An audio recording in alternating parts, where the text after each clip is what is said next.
que les soins Les là soins aussi. énergétiques, là aussi, alors en fait, c'est pas du Reiki. Alors, je commence par dire que c'est pas du Reiki parce que bien souvent, comme c'est une lumière d'amour et de sagesse qui est transmise par apposition des mains, donc on vient poser à différents endroits du corps, souvent c'est un petit peu confondu avec le Reiki. C'est, on peut dire peut-être son cousin.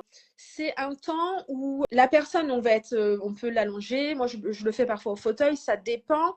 Quand je pose vraiment, donc ça a été instauré par le maître Lao Tzu, on a une prière à faire avant, on a toute une organisation pour se protéger parce qu'on vient quand même travailler des énergies, on va nettoyer des choses parfois qui sont pas forcément agréables, donc on se protège nous. On protège également la personne. Et en fait, en venant apposer les mains sur différentes parties du corps, on va venir réharmoniser tous les chakras, nettoyer ce qui a besoin d'être nettoyé, les fuites énergétiques. Alors, certains ne vont peut-être pas comprendre quand je parle de fuites énergétiques, mais par exemple, quelqu'un qui a un accident de voiture, qui a la tête qui cogne, bon, et ben, le choc avec la tête, ça peut créer une fuite énergétique avec des petites informations qui partent ou, entre guillemets, choper des trucs pas forcément très agréables.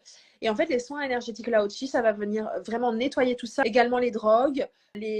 Quand je parle de drogue, je parle également des médicaments après une intervention, par exemple. Ça va venir vraiment nettoyer tout ça. Ensuite, ça a une capacité d'élever la médiumnité chez j'ai beaucoup de filles qui viennent me voir et qui veulent lancer leur don et qui me disent est-ce que tu peux me faire un soin énergétique un petit peu pour m'aider à m'élever.